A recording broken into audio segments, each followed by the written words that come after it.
हे आहे ठोकशाही न्यूज 24, जिथे आवाज दाबला जात नाही, अन्यायाविरुद्ध वाचा फोडणारे. 50 एकर जमिनीच्या वादाने पेटला कोपरगाव. आंदोलनकर्त्यांचा रस्ता रोको, प्रशासनावर दबाव. कोपरगाव तालुक्यात आज सकाळी मोठा तणाव निर्माण झाला, जेव्हा महार वतनाच्या 50.33 एकर जमिनीच्या वादावरून आंदोलनकर्त्यांनी थेट रस्त्यावर उतरून आंदोलन छेडले. नगर मनमाड रोडवरील साईबाबा कॉर्नर येथे आंदोलनकर्त्यांनी जोरदार चक्काजाम करत सुमारे पाऊण तास रस्ता रोखून धरला.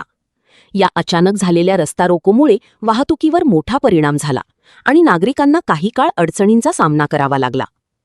या आंदोलनात मोठ्या संख्येने ग्रामस्थ आणि महिला सहभागी झाल्या होत्या. आंदोलनकर्त्यांनी या प्रकरणात अॅट्रॉसिटी ॲक्ट अंतर्गत गुन्हा दाखल करण्याची ठाम मागणी केली आहे. दरम्यान रस्ता रोकोनंतर आंदोलनकर्त्यांनी जवळच असलेल्या बुद्धविहार येथे जाऊन बैठा सत्याग्रह सुरू केला. यावेळी परिसरातील नागरिकांनीही मोठ्या संख्येने उपस्थिती लावून आंदोलनाला पाठिंबा दर्शवला. या प्रकरणामुळे परिसरात तणावाचे वातावरण निर्माण झाले असून प्रशासनाने याची गंभीर दखल घेऊन योग्य तो निर्णय घ्यावा, अशी मागणी आंदोलनकर्त्यांकडून केली जात आहे. ठोकशाही न्यूज 24 साठी उपसंपादिका आशाताई खैरनार.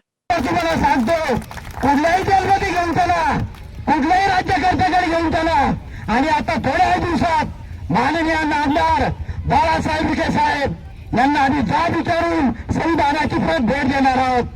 याकरता माझ्या सर्व बांधवांना परत मी एकदा सांगतो, जोपर्यंत न्याय मिळत नाही या कोपरगाव शहरामध्ये या जमिनीचा कुणी पाय ठेवला, मी जाहीर सांगतो परत एकदा, तुम्हाला सगळ्याला कानून तुम्ही ऐका, जर या जमिनीत कोणी पाय शोध ठेवला तर त्याचा पाय काढल्याशिवाय मी राहणार नाही, हे तुमच्या समोर घाईच होतो. कोणी हरामखोर ट्रॅक्टर नांगरायला, कोणी हरामखोर ट्रॅक्टर घेऊन जर येत असेल, नांगरण्याची भाषा करत असेल, तर ट्रॅक्टर त्याला पेटून दिल्याशिवाय मी राहणार नाही, याची मी तुम्हाला घाई देतो. जय भीम, जय भारत.